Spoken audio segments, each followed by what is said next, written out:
ኡመተል ኢስላም በክብርና በስልጣን ጫፍ ላይ የደረሰበት ሙስሊሞችን መዳፈር ታላቅ ዋጋ የሚያስከፍልበት አውሮፓ በአጠቃላይ ለሙስሊሞች ትገብርበት የነበረ ዘመን አንድ ሙስሊም በመገደሉ ምክንያት አውሮፓን ያስበረገገ ታላቁ መሪ ሱልጣን ሱለይማን አልቃኑኒ።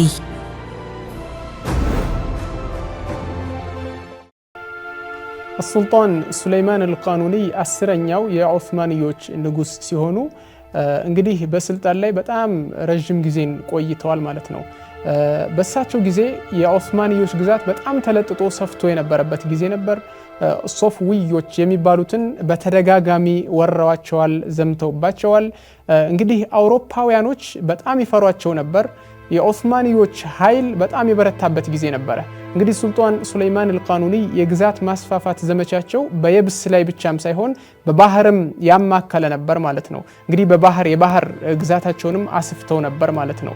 እኒህ ሱልጣን አልቃኑኒ የሚለውን ስያሜ ሊሰጡ የቻሉበት ምክንያት ምንድነው የሚለውን ካየን ቃኑን በማስቀመጣቸው ነው።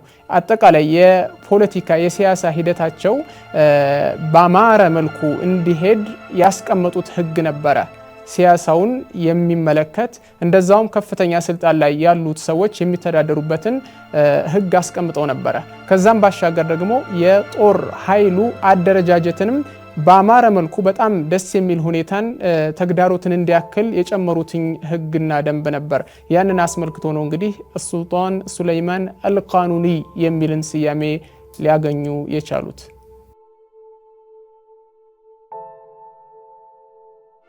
ሱልጣን ሱለይማን አልቃኑኒ በ1494 አባቱ ሱልጣን ሰሊም ቀዳማዊ መሪ በነበረበት በጣረብዛን ከተማ ተወለደ።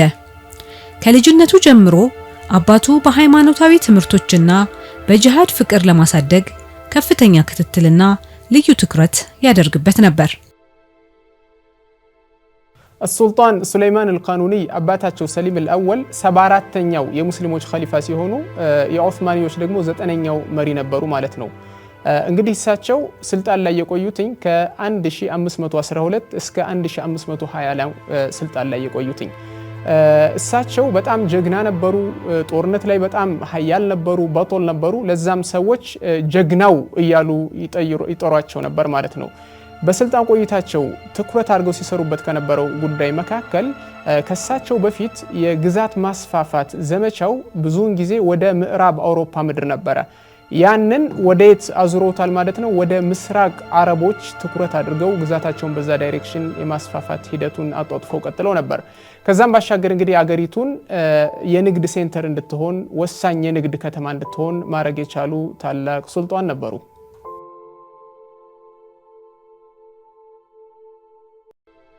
ታላቁ መምህር ኸይረዲን አልአፈንዲ ማንበብና መጻፍ እንዲያስተምረውና በእስልምና ሃይማኖት እንዲኮተኩተው መረጡት። የ7 ዓመት ልጅ እያለ ሱለይማን በኢስታንቡል ወደሚገኘው የሱብሊም ትምህርት ቤት ሳይንስን፣ ታሪክን፣ ስነ ጽሑፍን፣ ህግንና ወታደራዊ ቴክኒኮችን እንዲያጠና ተላከ። 4 ቋንቋዎችን ማለትም ፋርስኛ፣ ሰርቢያኛ፣ ቻጋታይና አረብኛ ተምሯል። አቀላጥፎም ያወራ ነበር። ለአረብኛ ግጥምና ስነ ጽሑፍ የላቀ ውዴታም ነበረው። ሱለይማን በውጊያ ላይ መሳተፍ የጀመረው ገና ከልጅነቱ ጀምሮ ነበር። በ15 ዓመቱ በአያቱ ሱልጣን ባይዚድ ሁለተኛ የግዛት ዘመን በኦቶማን ኢምፓየር ድንበር ላይ ከሶፋዊይን ጋር ባደረጉት ጦርነት ከአባቱ አመራርና የጦርነት ጥበብን በዋጋ ሊተመን የማይችል ልምድን አግኝቷል። በዛን ጊዜ ኢራን ጋር ያሉት የተይሙሪያ ስርወ መንግስት ተዳክሞ ነበረ። ስልጣናቸው፣ ኃይላቸው በርካታ ደካማ ለሆኑ ነገስታቶች ተከፋፍሎና ተቆራርሶ ስለነበር ኃይላቸው ተዳክሞ ነበረ። ይህንን መዳከም እንግዲህ ተጠቅመው ሶፍዊዮች ወደ ስልጣን መጥተዋል ማለት ነው። እነኚህ ሶፍዊዮች በ16ኛው ክፍለ ዘመን ነበር ስልጣንን የተቆናጠጡትኝ። ወደ ስልጣን ከመጡ በኋላም ግዛታቸውን ማስፋፋት ችለዋል። በምስራቅ፣ በምዕራብ ኹራሳን፣ አዘርባይጃን፣ አፍጋኒስታን፣ ኢራቅና ሌሎችም አገራቶች ጋር ወደዛ ግዛታቸውን መለጠጥ ማስፋት ችለዋል ማለት ነው። እነኚህ ሰዎች ሲያራምዱት የነበረው አቋም ደግሞ የሺዓ መዝሀብን ሲያስኬዱ የነበሩ ሰዎች ነበሩ። አያቱ ሱልጣን ባይዚድ ከሩሲያ ጋር ድንበር ላይ በሚገኘው የሳንጆ ካፋ አስተዳዳሪ አድርገው ሾሙት። አባቱ ሱልጣን ሰሊም ስልጣን ሲይዙ በግዛታቸው በተነሳ ሁከትና ረብሻ ጦርነት ተከሰተ። የዛኔ ወደ ጦር ሜዳ ከመዝመታቸው በፊት ልጃቸውን ሱለይማን በ15 ዓመታቸው የሱልጣኔት ምክትል አድርገው ሾሙት። ሱለይማን የመንግስት ጉዳዮች በመምራት ረገድ ከፍተኛ ብቃት አሳይቷል። ሁሉም የኦቶማን ኢምፓየር ክፍሎች ያካተተ የተሐድሶ እቅድ አዘጋጅቷል።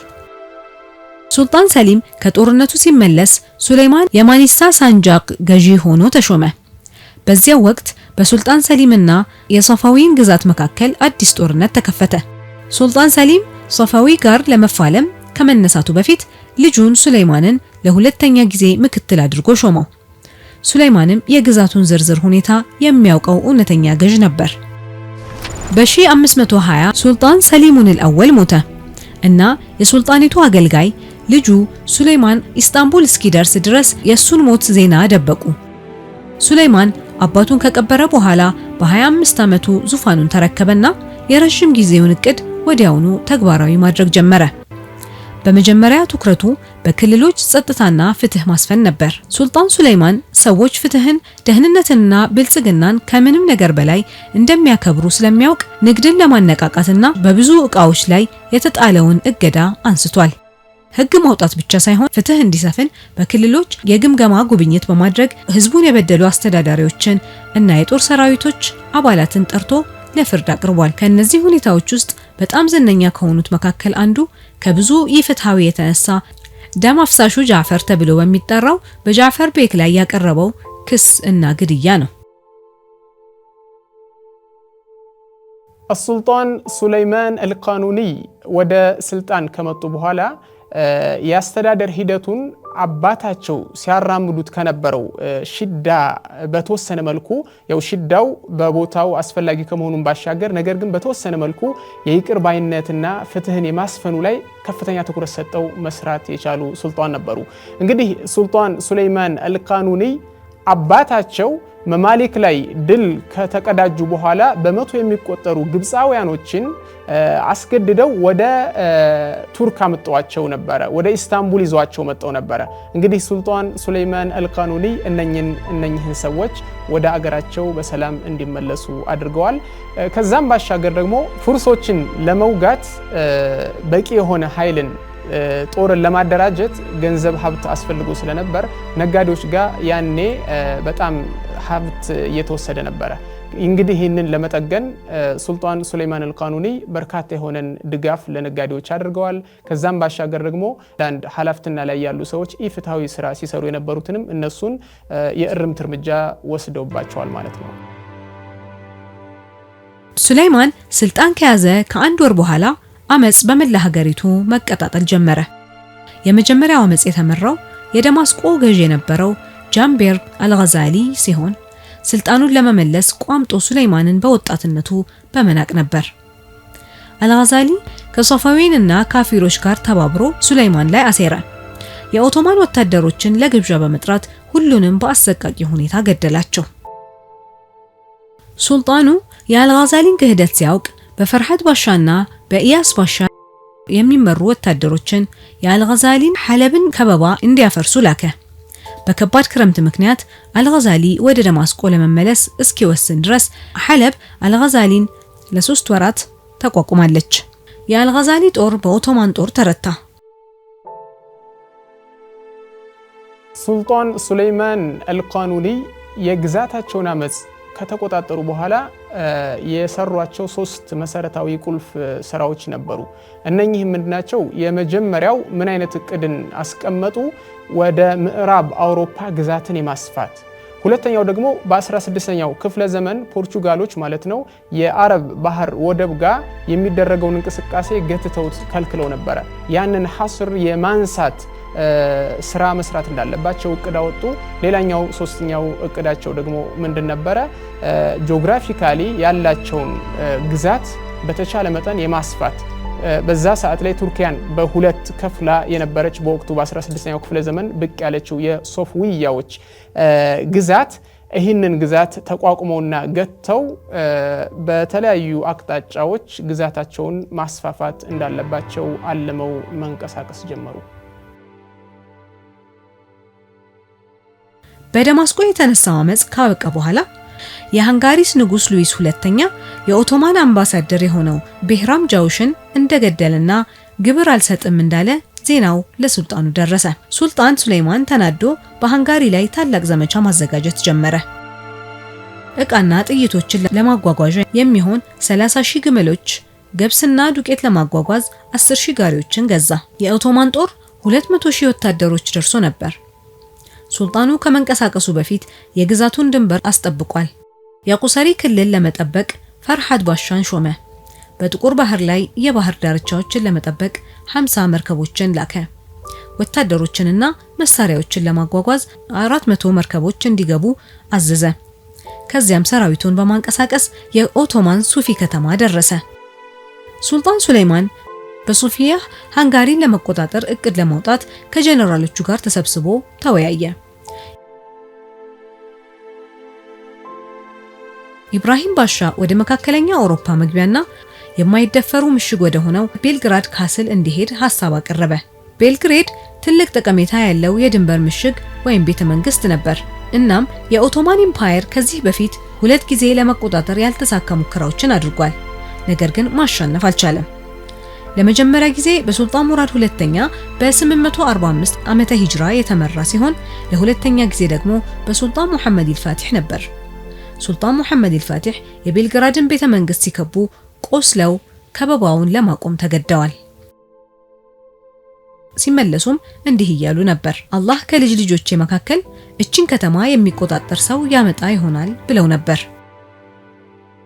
በዚህ ዝግጅት ሱልጣን ሱሌይማን በአውሮፓ የኦቶማን ኢምፓየር ክብርን ለማስጠበቅ ድልንም ለማስፈን ያለመ ነበር። ሱልጣን ሱሌይማን አልቃኑኒ ቤልግራድ ቀልዓን ለመክፈት ወሳኝ የሆነ ጊዜ ላይ ነበሩ። ያ ጊዜ ምንድነው? አውሮፓውያኖች በእርስ በርስ ውስጣቸው ጋር ፖለቲካዊና ሃይማኖታዊ የሆነ ሽኩቻ አለመግባባት ላይ ነበሩ በዛን ወቅት ማለት ነው።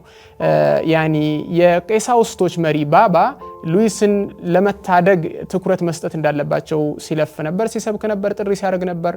ማርቲን ሉተርም በመካከላቸው ሲከሰት የነበረውን ሽኩቻና አለመግባባት ማቆም እንዳለባቸው እየመከራቸውና እየተናገረ ነበር። እንግዲህ ሱሌይማን አልቃኑኒ ይህንን አውሮፓውያኖች እርስ በርስ ያለመግባባትና ያለመስማማት ሁኔታ ተጠቅመው የቤልግራድ ቀልዓን መክፈት ያለባቸው ጊዜ አሁን መሆኑን ተረድተው ያንን ወደ መፈጸሙ ተሸጋገሩ።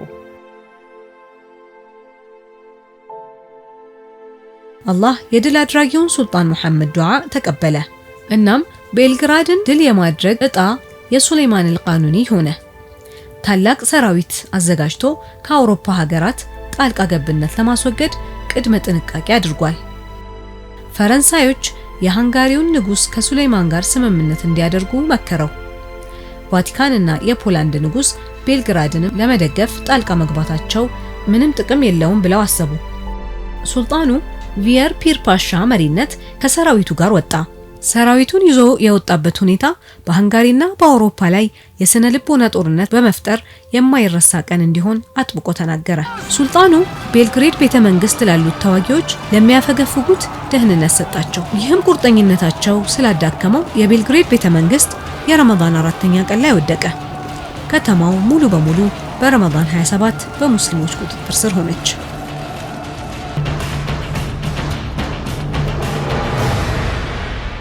ሰራዊቱ ወደ ከተማዋ በጸጥታ ገባ። ሱልጣኑ ለነዋሪዎች ደህንነት ሰጥቷል። ሱልጣኑ ቤልግሬድን መልሶ ገንብቶ 600 ኪሎ ግራም የሚጠጋ ወርቅ ሰጣቸው። ከተማይቱ በኦቶማን አገዛዝ ዘመን አበበች። በአውሮፓ ካሉ ትልልቅ ከተሞች አንዷ ሆነች።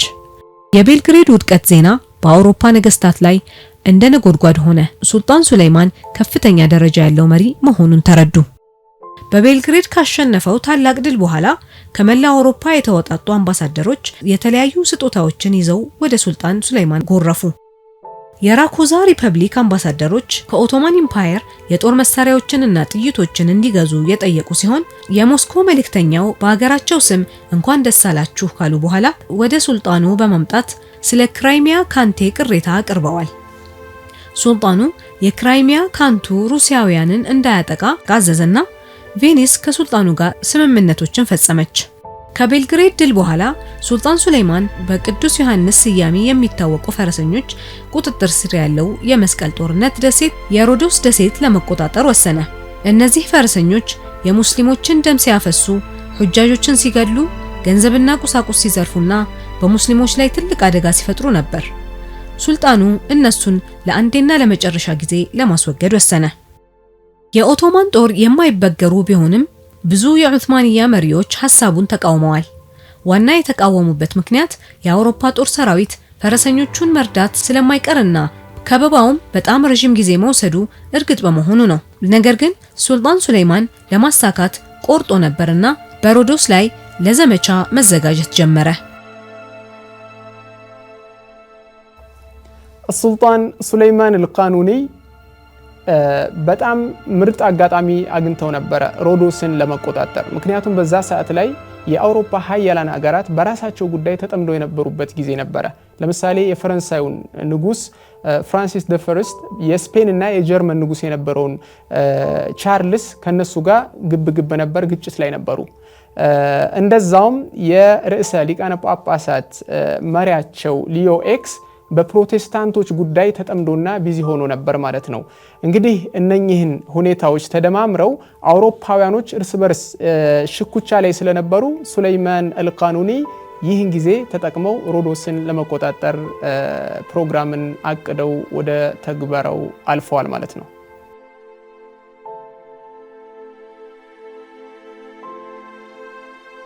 በሰኔ ወር በ1522 በጎባን ሙስጠፋ ባሻ የሚመራ 300 የኦቶማን መርከቦች ወደ ሮዶስ ጉዞ ጀመሩ።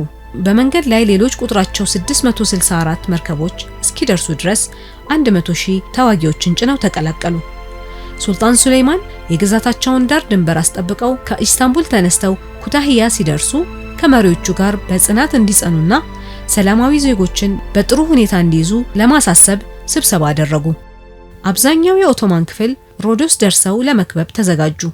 ሱልጣኑ እንደደረሰ ከበባው በግል ለመቆጣጠር ድንኳኑን በቀይ ኮረብታ ላይ ተከለ። ሮዶስ ማለት እንግዲህ በነጭ ባህር የምትገኝ ደሴት ናት። ይህችም ደሴት በጣም የምትገርም ቦታ ነበረች። በዓለም ላይ በጣም አስገራሚ ከሚባሉ ቦታዎች መካከል የምትጠቀስ ናት። ይህችም ደሴት የምትገኘው ወደ ደቡብ ቱርኪያ መስመር ጋር ነበረ። ከምዕራብ ቱርኪያ ወደ 17-18 ኪሎ ሜትር ርቀት ላይ ነው የምትገኘው። በዚች ቦታ እየኖሩ ያሉት እነማን ናቸው የሚለውን ካየን ሶላሁዲን አልአዩቢ ከቁድስ ያባረሯቸው ያስወጧቸው የተለያዩ የአውሮፓ ዜግነት ያላቸው ሰዎች ነው እዛ የሚኖሩትኝ።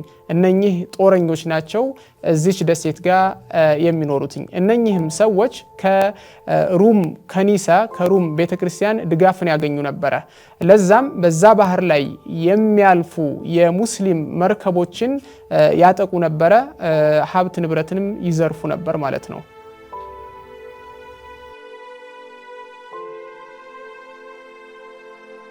ኢያስ ባሻን የፈረንሳይና የጀርመን ግንብ እንዲከብ፣ ቪዚየር አህመድ ባሻ የስፔንን ግንብ እንዲከብ፣ ቪዥየር ሙስጠፋ ባሻ የእንግሊዝ ግንብ እንዲከብ፣ ቃሲም ባሻ የፕሮቨንስን ግንብ እንዲከብ፣ ግራንድ ቪዥየር መሐመድ ባሻን የጣሊያንን ግንብ እንዲከብ ሾመ። ሱልጣኑ እጃቸውን እንዲሰጡና ህይወታቸውንና ገንዘባቸውን እንዲያድኑ ወደ ፈረሰኞች አዛዥ መልእክት ላከ። ጦርነቱን አጽንተው ገለጹ። ነገር ግን ጥያቄውን ውድቅ በማድረግ ጦርነቱ እንዲቀጥል ገለጹ። የኦቶማን ጦር ወደ ማማዎቹ እየገሰገሰ በመድፍ ደበደበ። ዋሻዎችን በመቆፈርና አጥር በመምታት ላይ ያተኮረ በነሐሴ ወር ውስጥ ከባድ ጦርነት ተካሂዷል። ተከላካዮቹ ፈረሰኞች ዋሻዎቹን ለማግኘትና ለማፈንዳት የተደረገውን የመግባት ሙከራዎች የቬኒስ መሐንዲስ በመጠቀም አከሸፉ።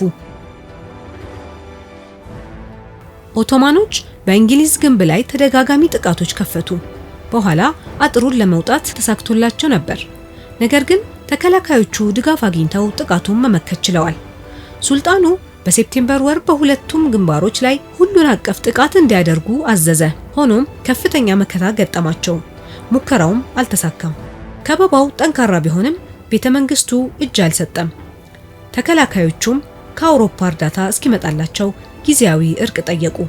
ሱልጣኑ እያታለሉት መሆኑን ሲያውቅ በቤተ መንግስቱ ላይ አጠቃላይ ጥቃት እንዲደረግ አዘዘ። አህመድ ባሻ የእንግሊዝን ግንብ ዘልቆ በመግባት ሰፊውን የጦር ሰራዊት በማውደም የጣሊያንና የስፔን ግንቦችን ያዘ። የኦቶማን ጦር ወደ ከተማ ዘልቆ በመግባት የፈረሰኞቹን አዛዥ በሚያሳፍር ሁኔታ የነሱን ሸርጦች እንዲቀበሉ አስገደዱት። ደም አፍሳሹ የ5 ወር ከበባ የጦርነቶችን ጭካኔ የሚያንጸባርቅ ተቀባይነት ባለው የሮዶስ ፈረሰኞች ቃላቶች ተጠናቀቀ። ፈረሰኞቹ 5000 ያህል ተዋጊዎችን ሲያጡ ከሙስሊሞች 8000 ሸሂድ ሆነዋል።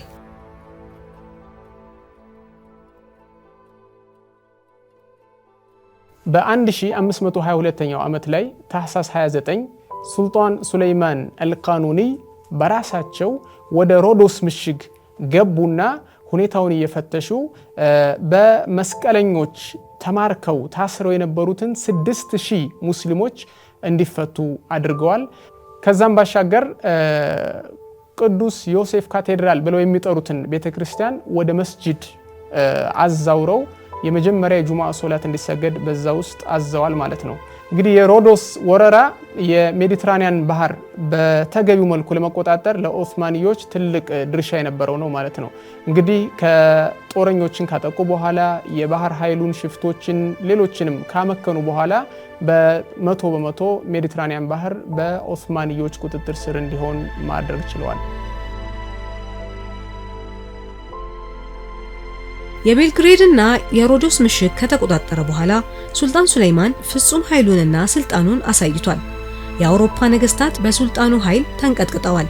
በተለይም በአጭር ጊዜ ውስጥ ሁለቱን ጠንካራ የመስቀል ምሽጎችን ካወደመ በኋላ እነዚህ ምሽጎች ሙስሊሞችን እየጎዱና እያሰቃዩ ነበር። የአውሮፓ ነገስታት የሱልጣን ሱለይማን ድሎችን ለማስቆም ቀን ከሌት ማቀድ ጀመሩ። ነገር ግን ሱለይማን እነዚህን ድሎች ለማስመዝገብ የተሳካለት በዙሪያው ያሉ ሰዎች ታማኝ በመሆናቸውና ራሳቸውን ለአላህ ስለሚሰዉ ነው። ሱልጣን ሱለይማን ጥበበኛና ምክንያታዊ ስለነበር ብቁ ሰዎችን የመምረጥ አስፈላጊነትን ተረድቷል። የእድሜ ልክ ወዳጁን ኢብራሂም አጋን ለግራንድ ቪዚየር ጠቅላይ ሚኒስተር ሹመት ሰጠው። ኢብራሂም ባሻ በባርነት ስራውን ጀመረ። ከዚያም በእውቀቱና በተሞክሮው ምስጋና ከፍተኛ ደረጃ ላይ ደርሷል። በብቃቱና በጠንካራ ስብዕናው ተለይቷል። እናም አድሎ ወይም ጉቦ አያውቅም። ነገር ግን በብቃትና በመብት ላይ ይደግፋል። የኢብራሂም ባሻ ሹመት የሳድርን ቦታ ለማግኘት የሚሹትን ሚኒስቴር አህመድ ባሻን የመሳሰሉ ፈላጊዎችን አስቆጥቷል። አህመድ ባሻን ወደ አመጽና የሀገር ክህደት ወሰደ። ራሱን የግብጽ ሱልጣን አድርጎ አወጀና በስሙ ሳንቲሞችን አሳተመ። ህዝቡንም ሆነ ከሰራዊቶቹ ድጋፍ አላገኘም ነበር። ስለዚህ ከካፊሮች እርዳታ ፈለገና ከረዱትም የሮዶስን ከተማ እንደሚመልስላቸው ቃል ገባላቸው።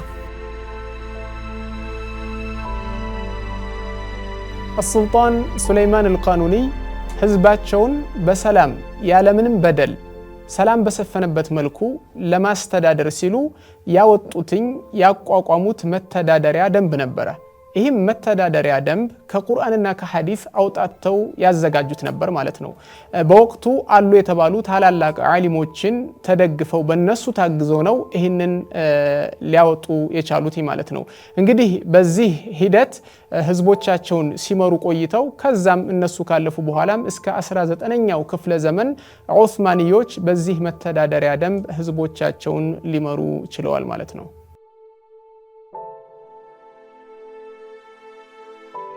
አህመድ ባሻ እስከንደሪያና የካይሮይድ ቤተ መንግስት ቢቆጣጠርም ከህዝቡ ተቃውሞ ደርሶበት ነበር። ህዝቡ ለሙስሊሞች ኸሊፋ ጥልቅ ታማኝነት ነበረው። በመጨረሻም ሙከራው ሳይሳካለት በኸሊፋው ታማኝ ሰዎች ቁጥጥር ስር ዋለ። በሱ ምትክ ሱልጣን ቃሲም ባሻን የግብጽ አስተዳዳሪ አድርጎ ሾመው። ከብዙ ወራት በኋላ ስለ ግብጻውያን ስቃይ ዜና ደረሰው። ሱልጣን ኢብራሂም ባሻ ሁኔታውን እንዲመረምር ላከ። እናም ህዝቡ ከመምሉክ ዘመን ጀምሮ ስለ ታክስ ቅሬታ ሲያሰማ ተገኘ። ኢብራሂም ባሻ በፍትህና በህዝቦች መብት ላይ ያተኮረ አዳዲስ ህጎችን በማዘጋጀት ቅሬታዎችን እንዲሰሙ፣ ተበዳሪዎች እንዲፈቱና እዳቸው ከሙስሊም ግምጃ ቤት እንዲከፈላቸው አዘዘ። ሱልጣን ሱለይማን ሙስናን በመታገል ፍትህ መተግበሩን ቀጠለ። የአናቶሊያ ገዥ ፈርሃድ ባሻን ህዝቡን የሚጨቁን ገንዘባቸውን የሚዘርፍና 600 ንጹህ ዜጎችን የገደለ በጣም መጥፎ መሪ ነበር። ሱልጣን ሱሌይማን በፈርሃድ ባሻ ላይ የሞት ቅጣት ፈርዶበታል። እንደ አውሮፓውያን አቆጣጠር በ1524 በፈረንሳይ ንጉስ ፍራንሲስ እና ስፔን ንጉስና በሮማኒያ ንጉሰ ነገስት ቻርልስ አንድ መካከል ጠላትነት ተባብሶ ነበር። ቻርል የአውሮፓን ሰፊ ክፍል በመቆጣጠር የፈረንሳይ ንጉስ ለእርዳታ ወደ ኦቶማን ኢምፓየር ለመቅረብ ሞከረ። የቻርልን ጦር ለመበተንና ለማዳከም ሃንጋሪ እንዲያጠቃ የፈረንሳይ ልኡካን ወደ ሱልጣን ሱሌይማን ላከ። ሱልጣን ሱሌይማን ሃንጋሪን ለማስወገድና በአውሮፓ ላይ ያለውን ጥንካሬ በማጥበቅ እድሉን በመጠቀም ለመርዳት ተስማማ። ከነዚህ ክስተቶች በፊት ሱልጣን ሱሌይማን በሃንጋሪ ላይ ታላቅ ዘመቻ አቅዶ ነበር። ሽጉጥ፣ ፈረሰኛና ዘመናዊ መድፍ የታጠቁ ጂኒሳሪዎች ጨምሮ 100,000 ልሂቃን ወታደር ያለው ግዙፍ ሰራዊት አስታጠቀ። እሱም 300 መድፍን በማዘጋጀት በ932 ሂጅራ በረጀብ ወር ሱልጣኑ ተንቀሳቀሰ።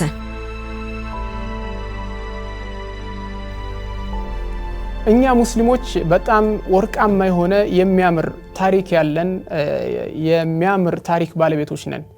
ነገር ግን በርካታ ወጣቶች በጣም የሚደመሙትና ሰፊ ትኩረታቸውን የሚያደርጉት ምን ላይ ነው የሚለውን ካየን በምዕራባውያን ብልጽግና በምዕራባውያን ታሪክ ነው። ነገር ግን መለስ ብለን ካየን የሚገራርም ጀብድ ሰርተው ያለፉ ታላላቅ የሙስሊም በጦሎች አሉን። ለምሳሌ ምን ያህሎቻችንን ስለ ሱሌይማን አልቃኑኒ የምናውቀው? ምን ያህሎቻችንን የሙሃኪስ ጦርነት ምንድን ነበር? ምን ጦርነት ነው? በምን ምክንያት የተከሰተ ጦርነት ነው? ውጤቱስ ምንድን ነበር የሚለውን ምን ያህሎቻችን እናውቃለን? ሱብሃንአላህ። ይህ ሙሃኪስ ጦርነት ሙስሊሞች በጣም ትልቅ ድልን የተቀዳጁበት ታላቅ ዘመቻ፣ ታላቅ ጦርነት ነበረ። በዚህ ጦርነት ምዕራባውያን መራራ ሽንፈትን የቀመሱበት ጦርነት ነው። ሐታ ለምሳሌነት ሁሉ የደረሰ ነበር ማለት ነው። እነኚህ ገርብዮች ምዕራባውያን ለምሳሌ ዘመቻ ላይ ሽንፈትን ካስተናገዱ ከሙሃኪስ ሽንፈት የባሰ ሽንፈትን አቀመሱን አይነት ነገር እያሉ ለምሳሌነት ያበቁትኝ መራራ የሆነ ሽንፈት የቀመሱበት ትልቅ ጦርነት ነበር።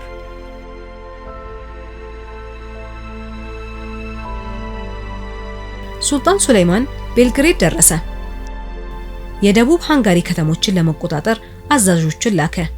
በዚህ ጊዜ የቫቲካን ርዕሰ ሊቃነ ጳጳሳት ሙስሊሞችን ለመግጠም ታላቅ የመስቀል ጦርነት አውጀዋል። እናም የሃንጋሪ ጦር አሁን 100,000 ተዋጊዎችን ከአውሮፓ መንግስታት ድጋፍ ጋር አካቷል። የኦቶማን ጦር የዳኑብን ድንበር አቋርጦ ሙሃኪስ ሸለቆ ላይ የደረሰው በበጋው ወራት ከ1000 ኪሎ ሜትር በላይ ከሸፈነ ረጅም ጉዞ በኋላ ነበር። በሙስሊሞች ካምፕ ውስጥ ሌሊቱን ሙሉ ሶላቱል ሌይል እየሰገዱ አላህ ድል እንዲወፍቃቸው ለመኑ። ሱልጣን ሱሌይማን ለወታደሮቹ ስለ ጂሃድና ስለ ሸሂድነት መልካምነት አወሩላቸው። ከአዛዦቹ ጋር የውጊያ ዕቅድ ነደፉ። ኢብራሂም ባሻ ሰራዊቱን በ3 ደረጃዎች እንዲከፍል ሐሳብ አቅርበዋል። የመጀመሪያውና ሁለተኛ ደረጃዎች ከሃንጋሪዎች ጋር ፊት ለፊት ይጋፈጣሉ። ሱልጣኑና ጃኒሳሪዎች በ3ኛው ረድፍ ላይ ይሆኑና ከነሱ ጀርባ ደግሞ የሙስሊሙን መድፍ ያሰፍራሉ። ጦርነቱ ሲጀመር የሙስሊሞች የመጀመሪያ ረድፎች ይዋጉና እንደተሸነፉ ለማስመሰል ያፈገፍጋሉ። ከዛም ከ3ኛው ረድፍ ኋላ ይሆናሉ። ካፊሮች ሲከተሏቸው ይከቧቸዋል። በእስልምና እንግዲህ በርካታ ጦርነቶች ተካሂደዋል። ከነኚህ ከተደረጉ በርካታ ጦርነቶች መካከል በጣም አጭሩ ጦርነት ተብሎ በታሪክ የተመዘገበው የሙሃኪስ ጦርነት ነበረ። በዚህ ጦርነት አውሮፓውያኖች በጣም ተዘጋጅተውበት ነበር፣ ተደግሰውበት ነበረ። በሚገርም ሁኔታ በወቅቱ የነበረውን ቴክኖሎጂ ተደግፈው ተዘጋጅተው ነበር። ያ ከመሆኑ ጋር ኦስማኒዮች በጣም የሚገርም ታክቲክ ተጠቅመው የሚገርም ስትራቴጂ የጦር ስልትን ተጠቅመው ሃንጋሪያውያኖችን ያኒ እልቂት ላይ እንዲወድቁ አድርገው ይህንን ጦርነት የማጠናቀቅ ስራን ሰርተዋል። በሙስሊሞች ድል ተቀዳጅተው ጦርነቱ አልቋል ማለት ነው። ሱልጣን ሱሌይማን ከ2 ሰዓት በላይ የፈጀውንና በዓለም ታሪክ እጅግ አጭር ጦርነት ተብሎ በሚታሰብ የሙሃኪስ ጦርነት ካሸነፈ በኋላ ሌላ የሃንጋሪ ጦር እንደሚመጣ በመገመት በሙሃኪስ ሸለቆ ውስጥ ለ3 ቀናቶች ቆዩ። ሃንጋሪ ንጉሶቿና መኳንንቶቿ ከሞቱ በኋላና ታዋቂ ሰራዊቷ ከተደመሰሰ በኋላ ባዶ ሆና ስለነበር ማንንም አላገኘም። በመቀጠል ሱልጣኑ በቀላል ወደ ሃንጋሪ ዋና ከተማ ቦዲን ተንቀሳቅሷል። የከተማይቱ ጦር ሰራዊት ያለ ጦርነት ቁልፉን አስረከበ። ሱልጣን ሱሌይማን በቡድን ቆየ። ድላቸው ከኢድ አልአድሃ ጋር ገጥሞ ስለነበር በሃንጋሪ ቤተ መንግስት ድላቸውንና ኢድን በአንድ ላይ አክብረዋል። እንግዲህ ሱልጣን ሱሌይማን አልቃኑኒ በጣም ታላቅ በጠላት የሚፈሩ ጀግና ነበሩ። ጠላት ምን ያህል ደረጃ የነሱን ትዕዛዝ ሲፈጽም ነበረ? በአገራቸው ራሱ የሚካሄዱትን አንዳንድ አልባሌ የሆኑ ስራዎች ሱልጣን ሱሌይማን አልቃኑኒ ካዩ፣ ለምሳሌ አንዳንድ ኩፍር ላይ የተንሰራፋባቸው አገራቶች ላይ ምን አይነት እንቅስቃሴ ይንቀሳቀሱ ነበር? ህዝቦቻቸው ወጣው ጭፈራና እንደዚህ መጥፎ የሆኑ ስራዎችን በሚሰሩ ጊዜ ሱልጣን ሱሌይማን አልቃኑኒ ደብዳቤ ሁሉ ይጽፉ ነበር ይህንን ስራ ይህንን ተግባር እንድታስቆሙ፣ ምክንያቱም ይህ ነገር ጋር ለሙስሊሙ ማህበረሰብ ኔጌቲቭ የሆነ ኢምፓክት ስለሚያሳድር ይህንን አቁሙ ብለው ደብዳቤ ይጽፉ ነበር። ከሃዲያኖችም ይህንን ነገር ኦኬ እያሉ እየተቀበሉ ይተገብሩ ነበር። ለዛ እሳቸው ሲሞቱ ሱልጣን ሱሌይማን አልቃኑኒ ሲሞቱ ያኒ ከሃዲያኖች በጣም የደስታ ስሜት ተሰምቷቸው ነበር፣ ሲፈነጩ ነበር። ሱብሃንአላህ። ለዛም ነው እንግዲህ ስለ ሱልጣን ሱሌይማን አልቃኑኒ ታሪካቸውን የማጠልሸትና መጥፎ ነገር ይዘት እንዲኖረው እነኚህ ጥመት ላይ ያሉ ሰዎች ሲሰሩባቸው የነበረው። አንዳንድ ሙሰልሰሎች ጋር መለስ ብለን ያኒ በምንፈትሽበት ጊዜ ምን እናገኛለን? እነዚህ ሱልጣን ሱሌይማን አልቃኑኒ የሚገርሙ ጀግና በጦል የነበሩ ያለ እውነታዊ ሆኖ ያለ ነገር ግን አንዳንድ ሙሰልሰሎች ጋር እንዲሁ ያኒ መጥፎ አይነት ስራ ሲሰሩ የነበሩ አልባሌ የሆኑ ባህሪ የነበራቸው ከሴቶች ጋር ሲዳበሉ ጊዜያቸው የሚያሳልፉ አይነት ነገር። ይህም ምንድነው? ሆን ተብሎ የእሳቸውን ታሪክ ለማጠልሸት ታስቦ የተሰራ ድርጊት ነበር። በዚህም ለ526 ዓመታት የዘለቀው የሃንጋሪ መንግስት ለ2 ሰዓታት ብቻ ከዘለቀው ጦርነት በኋላ ለኦቶማን አገዛዝ ተገዛ። ሃንጋሪ በኦቶማን አገዛዝ ስር ለ300 ዓመታት ቀጠለች። የሞሃከስ ጦርነት ዛሬም በሃንጋራውያን ትውስታ ውስጥ የማይረሳ ሽንፈት ሆኖ ቀጥሏል። የሃንጋሪ ውድቀት በፍጥነት በመላው አውሮፓ ፍርሃት ፈጠረና ቱርኮች እየመጡ ነው የሚለው ሐረግ በሽብር ተነግሮ ነበር። ሱልጣን ሱሌይማን አልቃኑኒ ካሳኳቸው መሰረታዊ ነገራቶች መካከል የባህር ግዛታቸው ማስፋፋት ችለዋል። ከሮዶስ ድል በኋላ እንደዛውም ኸይሩዲን ባርባሩሳ ትልቅ ጀብድን ሰርቷል። እንግዲህ እነኚህ ተደማምረው ሙስሊሞች በሜዲትራኒያን ሲ የመቆጣጠር አቅማቸውን አበርትተው ነበር። ያ ብሎ ማለት እንግዲህ የሀገሪቱን ንግድ እንቅስቃሴ አጧጥፈው እንዲቀጥሉ አግዟል።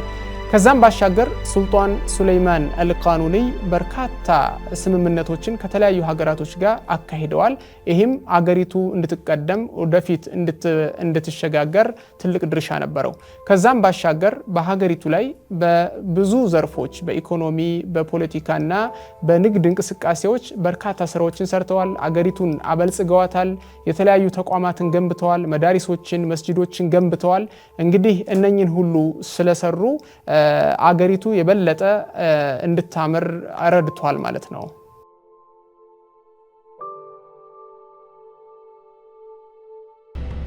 ይህ ወቅት የኦቶማን ኢምፓየር ወርቃማ ዘመን ነበር። በአውሮፓና በመላው ዓለም የእስልምናና የሙስሊሞች ኃይል የታየበት ሲሆን ሙስሊሞች ኃይለኛና የሚፈሩ መንግስት መሆናቸውንም አረጋግጠዋል። ሱልጣን ሱሌይማን ያሳየው አስተዋይ አመራር ምስጋና ይገባውና ታላላቅ ድሎችን አስመዝግቦ ለብዙ ዘመናት የዘለቀውን ጠንካራ መንግስት መሰረት ጥሏል። እነዚህ ወረራዎች በመምራት የአውሮፓን ካፊሮች ያስገዛውና ሙስሊሙን ከሺዓ ሶፋዊይን መንግስት ክፋት እንዲታደጉ ያደረጉ ታላቅ መሪ አላህ በሰፊው ጀነቱ ያኑራቸው። ረሂመከላህ ያ ሱልጣን ሱሌይማን።